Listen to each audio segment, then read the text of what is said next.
आर्गी भी थी। विदग्ध, आज याज्ञवल्क्य को जीतने नहीं देना है, समझे? सोकामयत बहुस्यां प्रजायेति सतपोतप्यत सतपस्तप्त्वा। हे पूज्य ब्राह्मणों, आप में जो ब्रह्मनिष्ठ हो, सर्वश्रेष्ठ ब्रह्मज्ञानी हो, वह मेरी गौशाला में खड़ी 1000 गायें, जिनके सींगों पर 10-10 स्वर्ण मुद्राएं बंधी हैं, ले जाए। 10-10 स्वर्ण मुद्राएं जिनके सींगों पर बंधी हैं, वैसी 1000 गायें। किसी को अपने कानों पर विश्वास ही नहीं हो रहा था, और स्वयं को सर्वश्रेष्ठ ब्रह्मज्ञानी समझने का साहस कौन करता?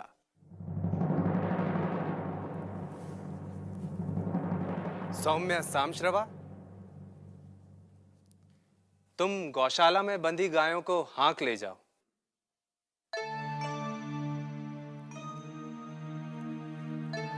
याज्ञवल्क, क्या तुम सचमुच सर्वश्रेष्ठ ब्रह्मज्ञानी हो?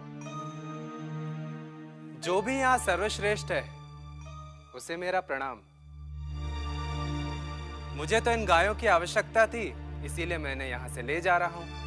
अब यहाँ जो भी स्वयं को ब्रह्मनिष्ठ समझता हो, वह मुझे चुनौती दे सकता है। याज्ञवल्क्य, मेरे प्रश्नों का उत्तर दिए बिना तुम यहाँ से एक गाय भी नहीं ले जा सकते। और एक एक कर आर्तभाग, उशस्त चाक्रायण, कहोल कौशितकेय, आरुणि उद्दालक ने याज्ञवल्क्य से प्रश्न किए। अब गार्गी ने याज्ञवल्क्य को चुनौती दी। पूजनीय ब्राह्मणों,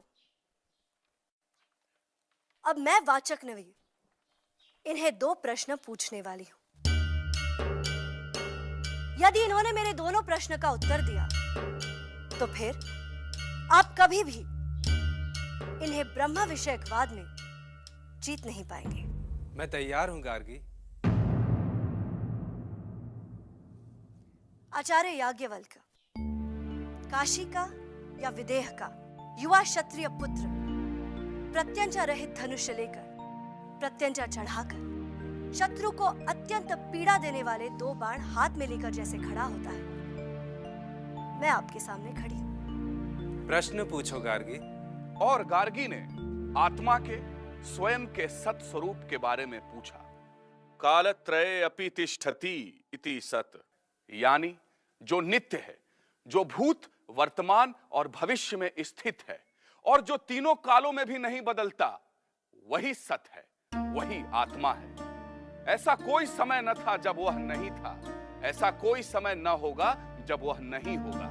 वह अखंड है, वह अविनाशी है, वह निर्विकार है। एक रूप से दूसरे रूप में परिवर्तन मृत्यु का द्योतक है।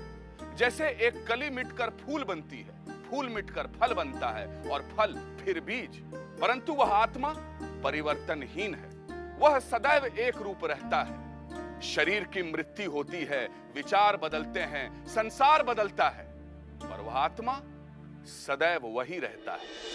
जो आकाश के ऊपर है, धरती के नीचे है, और आकाश और धरती के बीच है, जिसे लोग भूत, भविष्य और वर्तमान कहते हैं, उसकी रचना किससे हुई? वो किस में ओतप्रोत है? आकाश से।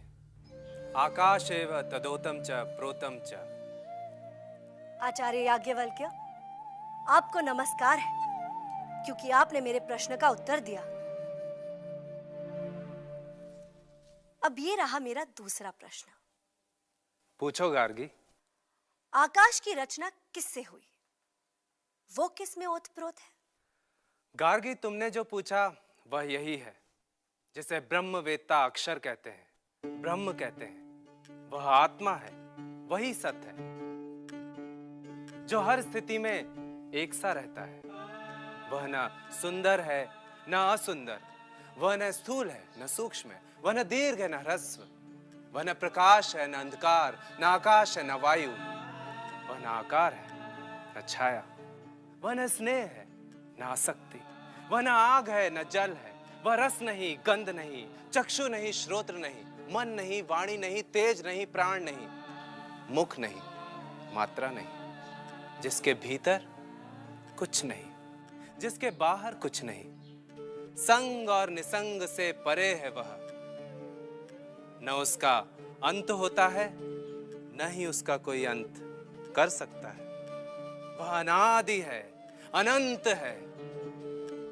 गार्गी, इसी ब्रह्म, इसी अक्षर की सत्ता के कारण सूरज और चंद्रमा अपने अपने स्थान पर कायम है। इसी अक्षर की सत्ता के कारण धरती और आकाश कायम है। इसी ब्रह्म के प्रशासन के कारण पर्वत स्थिर है, नदियां बहती हैं। इसी अक्षर के प्रशासन के कारण ही मनुष्य दान देने वालों की प्रशंसा करते हैं, देवता यज्ञ करने वालों की, और पूर्वज तर्पण की अपेक्षा रखते हैं।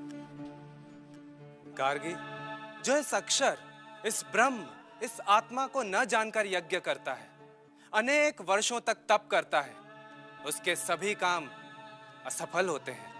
गार्गी, जो इस अक्षर ब्रह्म को न जानकर इस लोक से चला जाता है, वह कृपण है, दुर्भाग्यशाली है, दया का पात्र है। और जो इस अक्षर ब्रह्म को जानकर अमर हो जाता है, वही ब्राह्मण है, ब्रह्म वेत्ता है। गार्गी, वह ब्रह्म सारे जगत में अस्तित्व मात्र के रूप में ओतप्रोत है। वह ब्रह्म पेड़ है, वह ब्रह्म पशु है, वह ब्रह्म हम सब हैं। वह ब्रह्म मैं हूं, वह ब्रह्म तुम हो, वह ब्रह्म आप हैं। यह है ही आत्मा है। इस है के द्वारा बताया गया अस्तित्व ही आत्मा है। यह सत्य ही आत्मा है। यही हमारा वास्तविक रूप है।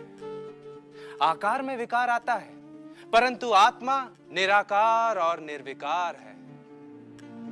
गार्गी, यह ब्रह्म ही हम सबके भीतर अदृश्य दृष्टा है, जो किसी ने देखा नहीं, परंतु वह सबको देखता है, जिसको किसी ने सुना नहीं, परंतु जो सबको सुनता है, जिसका चिंतन नहीं किया जा सकता, परंतु वह सबका चिंतन करता है, जिसे कोई नहीं जानता, परंतु वह सब कुछ जानता है। इस ब्रह्म के अलावा कोई नहीं है देखने वाला दृष्टा, सुनने वाला श्रोता, चिंतन करने वाला चिंतक या जानने वाला ज्ञाता। इसी ब्रह्म से ही आकाश का ताना बाना बुना गया है। यही सत्य है, जो अजर है, अमर है। भगवान, इस ज्ञान चर्चा में इन्हें कोई नहीं हरा सकता। हमारे लिए यही ठीक होगा कि हम इन्हें प्रणाम कर विजेता मान लें। रसिकों, जिस ताने बाने से बुना है यह संसार, हम उससे भिन्न नहीं हैं। सत स्वरूप ब्रह्म ही हैं हम। यो वा एतदक्षरं गार्गी अविदित्वा अस्माल्लोकात् प्रैति सकृपणः अथय एतदक्षरं गार्गी विदित्वा अस्माल्लोकात् प्रैति सब्राह्मणः। हे गार्गी, जो उस अविनाशी को जाने बिना इस लोक से चला जाता है वह दया का पात्र है, लेकिन जो उस अविनाशी ब्रह्म को जानकर इस लोक से जाता है वही वास्तव में ब्रह्म को जानने वाला ब्राह्मण है।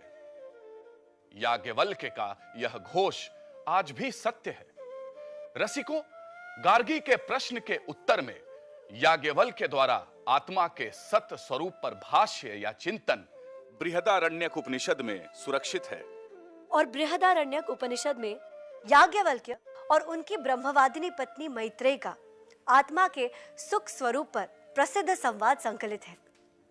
रसिकों, इन्हीं ब्रह्मनिष्ठ याज्ञवल्क्य से हमने शुक्ल यजुर्वेद को प्राप्त किया और उन्होंने कृष्ण यजुर्वेद पर भाष्य भी लिखा। महर्षि याज्ञवल्क्य ने सांग शतपथ ब्राह्मण, याज्ञवल्क्य शिक्षा, वृहद याज्ञवल्क्य, वृहदांगीय याज्ञवल्क्य, योग विषयक ग्रंथ और याज्ञवल्क्य स्मृति की रचना की। वैदिक युग के आत्मा के कवि याज्ञवल्क्य की याज्ञवल्क्य स्मृति का मुगलों और अंग्रेजों के शासन काल में अदालती कार्रवाई में भी उपयोग होता था। ऐसे महान याज्ञवल्क्य और गार्गी को हमारा प्रणाम।